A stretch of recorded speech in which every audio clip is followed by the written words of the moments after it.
My question is related to what's going on in the schools nowadays, where they're teaching kids about LGBTQ and whatnot. As Muslims, how do we go about doing that?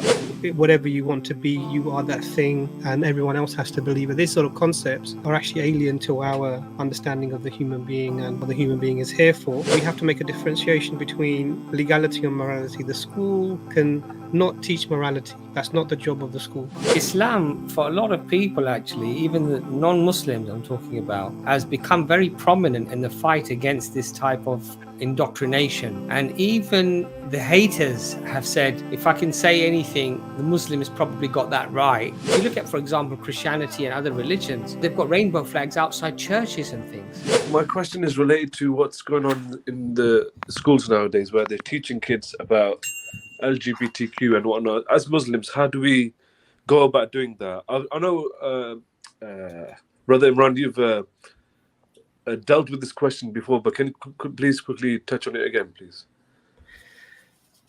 Okay, because you're asking me specifically. So the context I touched on it was actually only one conversation I had in Speaker's Corner where a gentleman from America was asking about this.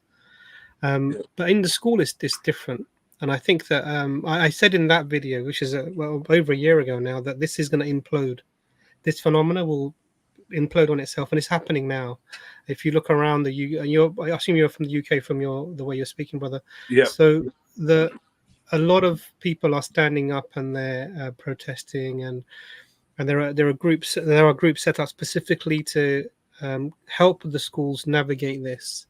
So one of the things that's important. So let's start with the basics. So first of all, for us, there's no doubt that we have the concept of a man and a woman, husband and wife. These are very clear. The man is not like the woman. The woman is not like the man. This is specifically mentioned within the Quran. Yep. Yeah. Now, we have no doubt about this, and what we need to do is we need to, with our children at home, have the conversations. And how do we have the conversation? Because one of the things that these people would claim, who are on the alphabet, people will claim, for example, is that you're teaching hate when you don't accept their perspective.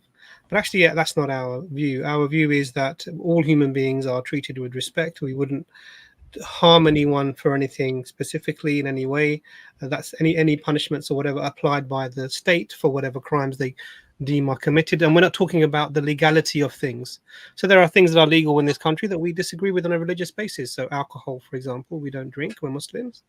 We will teach our children that this is an immoral thing and you should not do this, but it's not a criminal thing because the law allows it. In the same way, what the religion teaches is that this sort of gender, this idea of gender theory, it's almost postmodern idea that whatever you want to be, you are that thing, and everyone else has to believe it. These sort of concepts are actually alien to our understanding of the human being and what the human being is here for. And so we need to educate our children about this. So one of the things, depending on the age of your children, that I do in my own home is we sit and we talk about this stuff. It's not easy. We talk about feminism, we talk about liberalism, we talk about even this LGBTQ and the issues with the concepts behind it. And what are the issues? The issues are the concept of what the human being is. They believe the human being is something that's evolved over however many years, and you have freedom to do with your body whatever you like, and as long as you're not harming anybody, everything. This is not our concept. We believe that the human being was a special creation from Allah. Adam alayhi salam was created. He was put on here for a purpose, and the purpose is to worship Allah according to how Allah has guided us, and to be the vice regent for the earth, to look after this earth. And in that entails that this is the body that I'm in is an amana from Allah. So I can't do it to it wherever I like, and I can't treat it in any way that I like. So we have restrictions on how we treat our body and what we do, and this thing that is called the intimacy between people that are husband and wife is specifically for the husband and wife within marriage. And even in that, there are restrictions. There are certain things you're not able to do and allowed to do, and it's important for us to sort of have a nuance about this. But really just embody this. First of all, within your own home, you've got to be clear about it with your own children, and you'll be surprised at what age they're actually having these conversations with the children at school. You'll be surprised. They're very, very young, and they start off with like, we have to treat all people nice, and they slowly sort of, drag you into this sort of equality basis, into allowing everything. And you have to be very careful when you have the discussions. But specifically what you can do with the schools, there are lots of groups in different areas where people are working on contacting the local authorities or the local school, and to ensure that we have our representation of our views as well. So for example, in our school, before they started teaching this RSE curriculum, they asked for parents to step forward to be like a small group that would give an initial view. So you volunteered for it. I volunteered for it. I went in, and then they showed us the materials. They showed us the lesson plan. They told us exactly what they were going to say. They wanted our view, and we expressed the views there that we don't want. I said, first of all, it's really important that we don't encourage normal psychological problems that children might have, anxiety, depression, whatever that might be, and label it with an LGBTQ type of diagnosis. Oh, you're not comfortable in your own body. Instead of someone's anxious and they're nervous because they've got an exam, or they've had an argument with a friend, or they're feeling upset and lonely, but label that anxiety with a label related to, are you confused about your gender types of things? So we shouldn't be encouraging diagnoses of people at all. The other thing is that we have to make a differentiation between legality and morality. The school can not teach morality. That's not the job of the school. That's the job of the parents. That's the job of the community of the parents who are within this. A religious thing, and the children shouldn't be teaching that.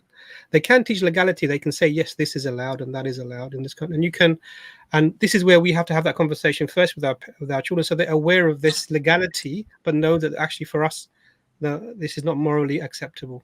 And this is why we make that differentiation between, like I said, alcohol and is illegal. You can drink alcohol in this country, but for us morally it's wrong. And this is a similar type of scenario. So I would say get in touch with these groups that are doing this, and engaging with the local community, trying to get our perspective viewed, because we have we have the right for religious expression, and we have the right to be able to express our views, and we should be doing that. It's very easy to self-censor, and a lot of people are doing this.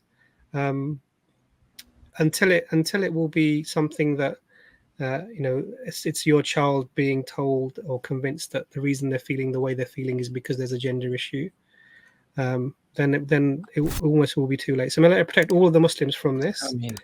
But really get involved with this. So which area are you in, brother? What area are you in? Peterborough, Cambridgeshire. So I'm sure there's and you know about the school in Birmingham that reversed its decision. Yes. Yeah. So this is encouraging news, mashallah. And I think that more and more as the mainstream. So what's happening now is that the main sort of implosion is that women are standing up against this, because they're saying that we're being obliterated as an identity because of trans women are coming into our space, and we don't like it. Yeah. They're taking over our sports, and we don't like it. So they're also, and because of this, what you're seeing is that the false concepts of this ideology are being highlighted, and so there will be a time now of sort of robust discussion and debate, but we have to get to the state where we're influencing policy, and that's when we organize and we come together and we join these groups that are in a calm, professional way, speaking with the schools, speaking with the councils, speaking with the parliament, maybe MPs, to affect the things, not because we believe in the ruling system, no, to affect the system, to make it better for the Muslims and our children, inshallah, in this sort of area. So sorry for the long answer, but I was trying to give you sort of an overview, inshallah. No, that's a brilliant answer, mashallah. So one point that I want to touch on is that you said that you discussed with your children at home. Is that before they were taught in the school, or was it how does that work? So because my children vary in age. Yeah. My youngest is primary, but the eldest is sort of out of uni. So there's different sort of age ranges. So initially, when the older ones were in their teenage years, they were there's a lot of influence of feminism was quite strong, and in our culture, Asian culture especially, what you find is that we don't give the women their proper due rights. And so we had, you get people complaining like, you don't ask him to do this, or these, which is fair. And so we had to sit down and talk about, and because what happens is if you allow injustices within your home towards a particular, your wives or your daughters or your sisters or your nieces, then what will happen is that they see that there's an injustice here, and they don't have an answer for me, so they will look for an answer somewhere else. Yeah. And the answer to injustice against women, that perceived, however it may be, I'm not saying it's real, I'm saying perceived. Yeah. They will find that in the narrative that's available, and the narrative that's available is feminism. And now we have this feminism is virtually that there's no difference between a man and a woman, and it's gone. Now we have this sort of, actually there's no such thing as a man, that doesn't exist. There's no distinction because all of this is a construct, a social construct. And we have to sit down and provide our Islamic paradigm, what are men, and it's not easy to have these. So we were talking about these things at that appropriate time. And now for my younger son, because I had gone to the school and I'd spoken to them and we'd seen what they were coming out with, we sat down and we spoke about, there are men and there are women, there are boys and there are girls. And we emphasize that this is the case. And they know it. I mean, you don't have to explain a lot to them. They know it. So I was sort of pre-arming them. So if anyone says to you X, Y, Z, know that the answer is that we treat everyone respectfully. We are kind to people who are kind to us, but we don't believe in this particular thing. And as long as they're not saying that to other children, but to the teacher when they ask, that's fine. If you start to say things to other children, people can think it's like bullying type of behavior. But you have to make them confident in their own ability to understand and articulate their thoughts. We should avoid self-censorship. It's not easy to do. And I think for a long time I was avoiding the topic because it is something that's very controversial and it can affect lots of aspects of your lives. But it's important to speak about it.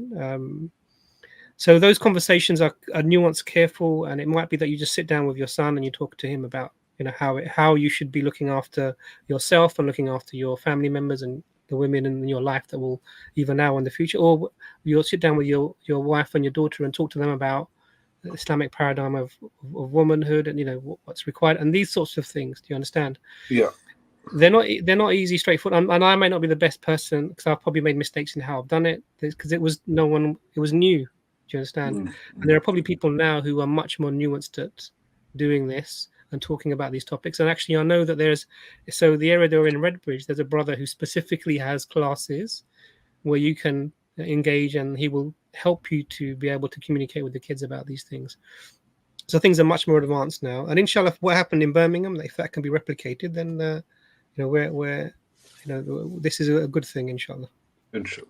I think one of the things, Shiraz, that's happened as a consequence of these things is that Islam, for a lot of people, actually, even the non-Muslims I'm talking about, has become very prominent in the fight against this type of, indoctrination. And even the haters have said, if I can say anything, the Muslims probably got that right, because they can see, as Imran is saying, it's imploding. It's become so extreme that you've got situations where men are now fighting with women in a ring and absolutely knocking the pulp out of them because they're identifying as a woman, and women are now thinking this is ridiculous. And not just women, of course, men as well, that this is just going too far. And sorry, so one thing before you carry. So this is the link that Brother Ayaz has posted. Yeah. This is the organization in the Ilford Redbridge area. But if you contact them, they may know of people in your area who are doing similar work. And then you might be able to maybe engage with them, inshallah. But sorry, Abbas. No, it's important that the brother gets the link. And so I think what's come out of this is actually that when we as Muslims stick to our principles, even when people around us are saying, oh, you're backward and you're not progressive and you're not whatever, but we stick to our principles. In that is our honor and our respect, alhamdulillah, that we don't just bend, we don't just, treat the words of Allah lightly. And this is where, if you look at, for example, Christianity and other religions, they've got rainbow flags outside churches and things. Astaghfirullah, right? Which just shows you that, and people will not respect somebody who just sacrifices their principles in just to please the people or just to conform with the times. And alhamdulillah, most Muslims, I would say, have totally rejected this. Recently, I saw a video in Turkey where they didn't allow the Pride parade there, and they said that people would be arrested, and people were arrested. And if you look at the comments, even from right-wing media outlets that were showing this, people being arrested, if you look at the comments internationally, Mexico, Lebanon, Brazil, all over the world, that I respect Turkey for taking a stance. There was a comment on there from somebody from Serbia, and he said that, we've lost the battle here, but I'm glad that at least Turkey are not allowing this type of thing to just completely go unchecked. And so there's a izzah, there's a quality that a Muslim should have, which is that whatever Allah has ordained for me, regardless of what the fashion is, regardless of what people might think of me, this is the right way, inshallah. This is how I'm going to lead my life.